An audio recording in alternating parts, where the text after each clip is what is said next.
We want to spend a day in the life of Joel Haski. I'll admit it's an unusual day. I've never landed at Eastern Creek. There's always danger when you're doing this sort of thing. Eastern Creek's an interesting one because it's a car race track. It's not a airport. We're going to be seeing some footage of you doing some amazing stuff.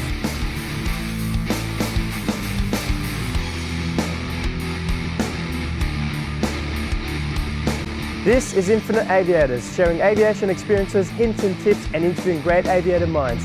Today, I'm going to introduce you to a new co-host of the show, Joel Haski. Joel, welcome back to the show, I should say. And not only back to the show, you've actually joined the show. So today's not just an interview. We want to spend a day in the life of Joel Haski. Now, you've been flying for over 25 years. You're an aerobatic pilot. You're sponsored by Red Bull. I think you're one of the only ones in Australia that's sponsored by Red Bull, if I'm correct. Well, the only one. Oh, the only one. And you're also the owner and the director of Red Baron. Yep. Who do adventure flights and also teach people how to do aerobatics, and that's where I've learnt my aerobatics. So we're going to spend this special day going out to, I believe Red Bull have got you flying at the V8 Supercars, and we're going to be seeing some footage of you doing some amazing stuff, putting on a show, a sequence, a display.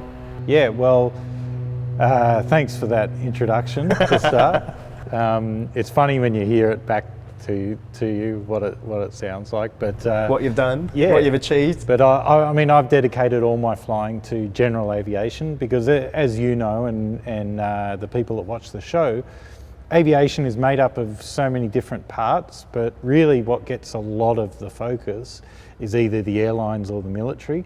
But there's this whole other sector in aviation that really people know about it, but they don't know much about it, right? The GA? General aviation, yeah.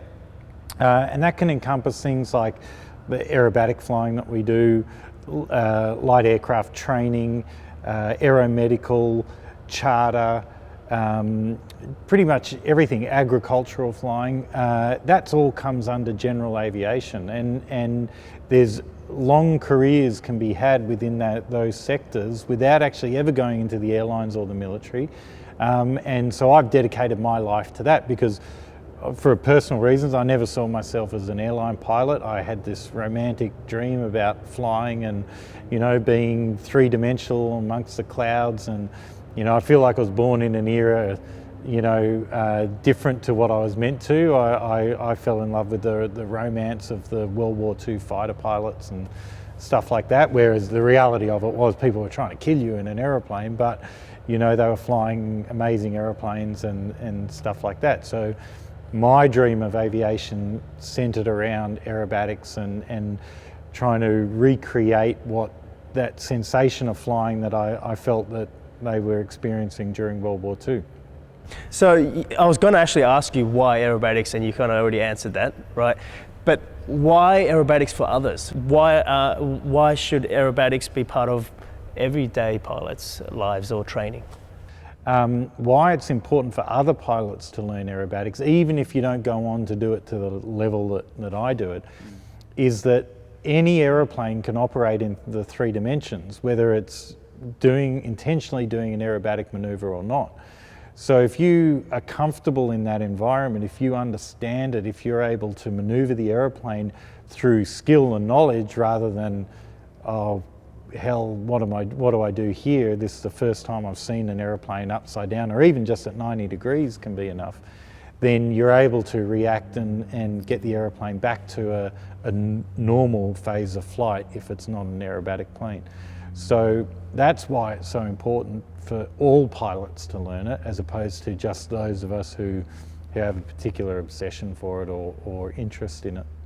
So let's get into some of this exciting stuff. Like Sure. I want to spend a day in your day, Yep. through your eyes. So you mentioned Eastern Creek, yeah, right? Eastern Creek. Tell us about the day.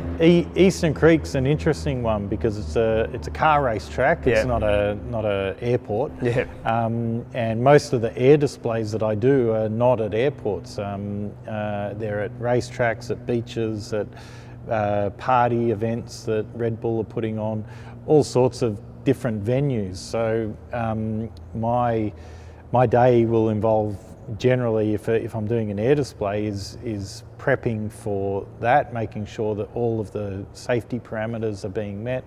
There was a lot of prep required for the Eastern Creek job, so we're gonna land on the main straight of Eastern Creek. I'll admit it's an unusual day. I've never landed at Eastern Creek, so it's a first for me, and I'm excited about it. And then once we land, we've got to taxi around on the track to an area where we're going to put the aeroplane on the back of a pickup truck, essentially, and then tow it in or move it into a parking area so we can have the aircraft on display. We've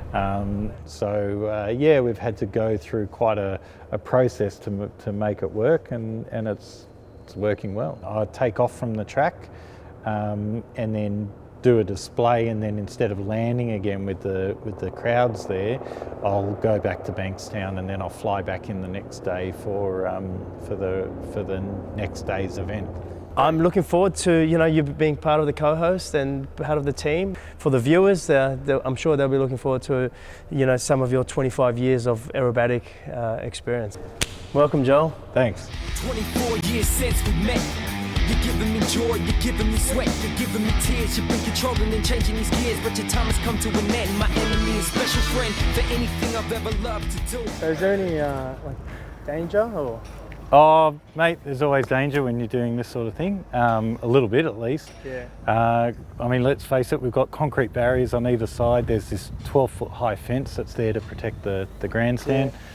As I come in, I've got to get over that hill and land beyond the hill up this way. Let's go. So when I land, I've got to really make sure I keep it straight on this track, because if I come off too much, it's not like Bankstown, it's got nothing on either side. We've got the barriers on either side, and these are supposed to protect people from a car smashing. So let's just be aware of that.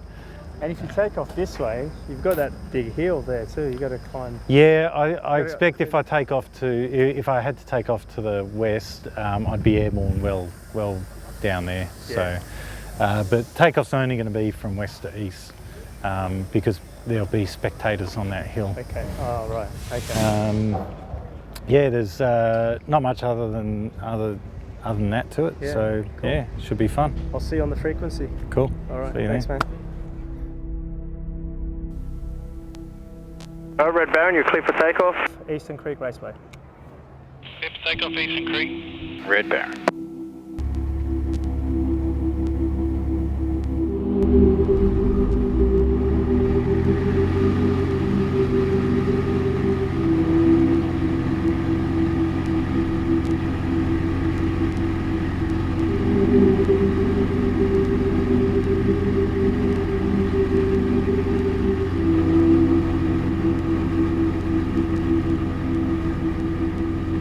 So next time you want me to commentate, what sequences you're actually doing. So tell me about the sequences so I can commentate.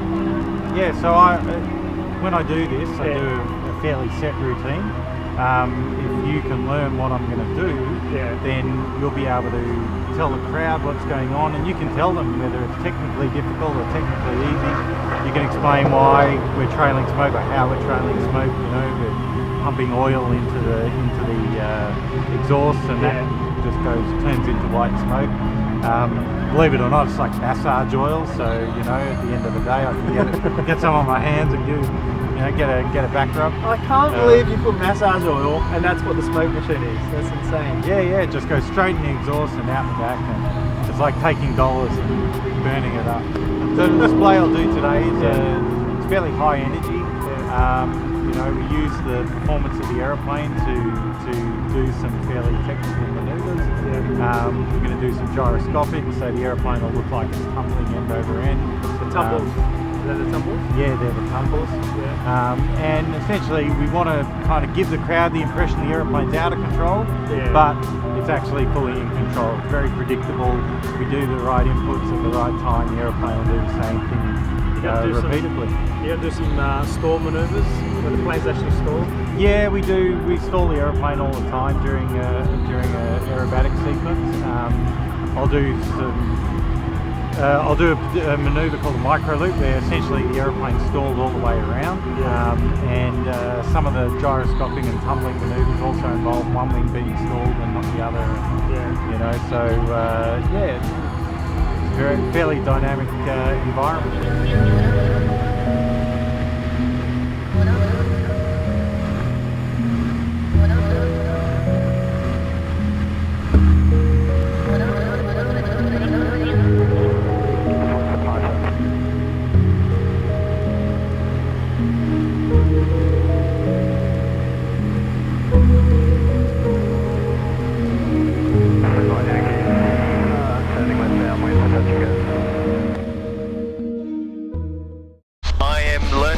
To do a half Cuban today.